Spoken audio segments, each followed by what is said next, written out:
Assalamualaikum warahmatullahi wabarakatuh.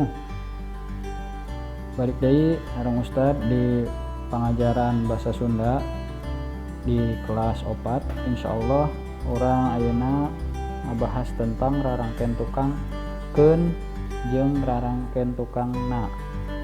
Kukituna hayu urang sasarengan muka pengajaran ayeuna ku maca basmalah. Bismillahirrahmanirrahim.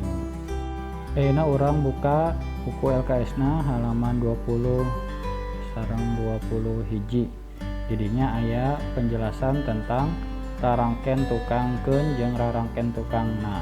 Nu kahiji rarangkeun tukang keun. Rarangkeun tukang keun, rarangkeun tukang itu imbuhan belakang yang ada kata keun.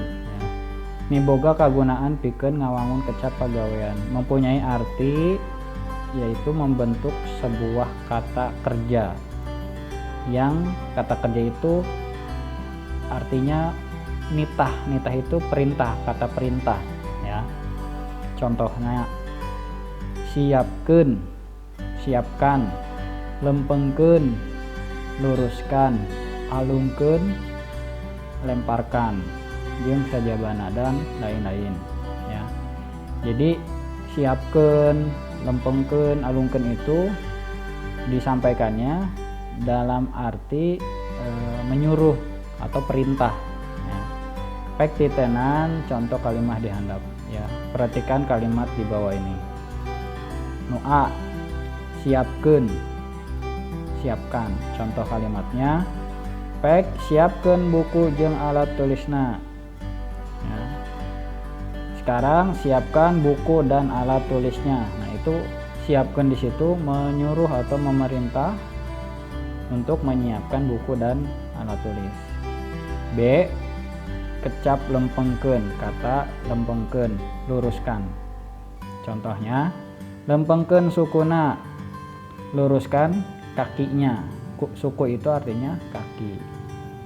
Contoh nu katilu, nu C nyaeta alungkeun, lemparkan.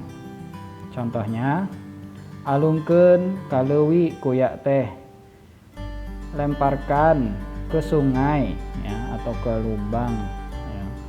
Kuya teh itu kura-kura ya. Jadi itu contoh dan penjelasan tentang rarangkeun tukang keun. Nu kadua rarangkeun tukang na ya, imbuhan belakang na yang ada kata na di belakang.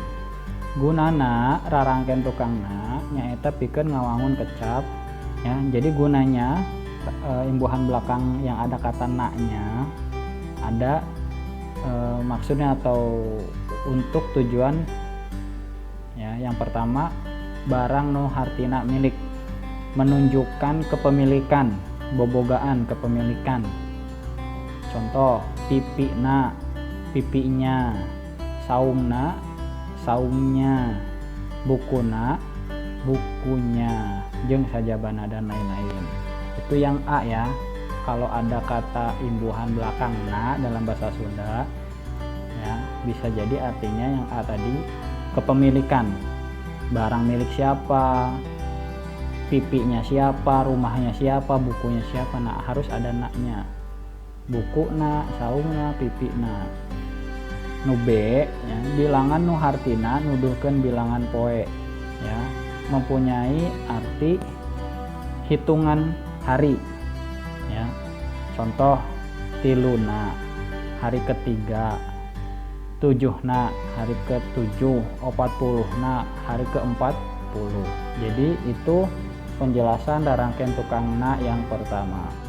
Penjelasan rarangkeun tukang na nu katilu ya, imbuhan belakang na yang ketiga. Rarangkeun tukang na bisa robah jadi na, rarangkeun belakang na bisa berubah jadi na, lamun panggih jeung kecap asal anu ngan boga dua suku kata. Kalau bertemu dengan kata dasar atau kata asalnya yang hanya memiliki dua kata atau dua suku kata ya, anggang. Dua suku kata tuh ya, contohnya nih, dua itu kan dua suku kata aja, du dan a, dua.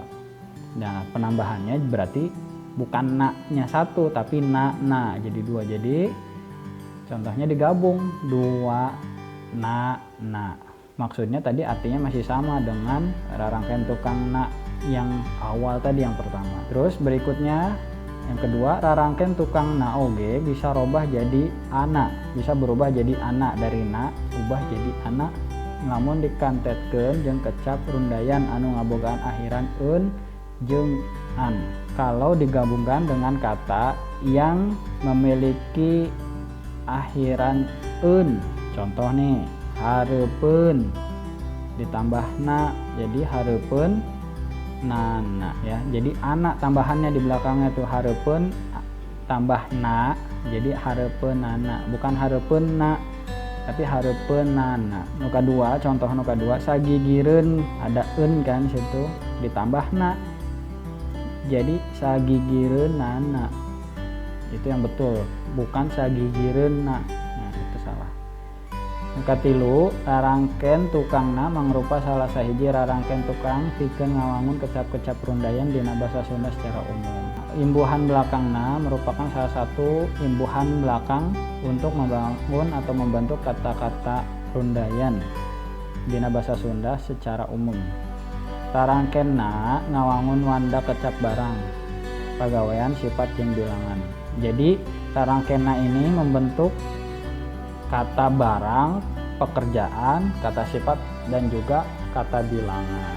Jadi eta nu tiasa Ustad dugikeun dinten ayeuna pangajaran basa Sunda kelas 4. Mangga diulang deui di bumi masing-masing materi tadi nyaeta rarangkeun tukangkeun jeung rarangkeun tukangna. Nyaeta rarangkeun tukangkeun miboga harti parentah atau nitah atau menyuruh. Nu kadua rarangkeun tukangna nyaeta bobogaan ya, bobogaan. Jadi kepemilikan barang atau bagian tubuh ya.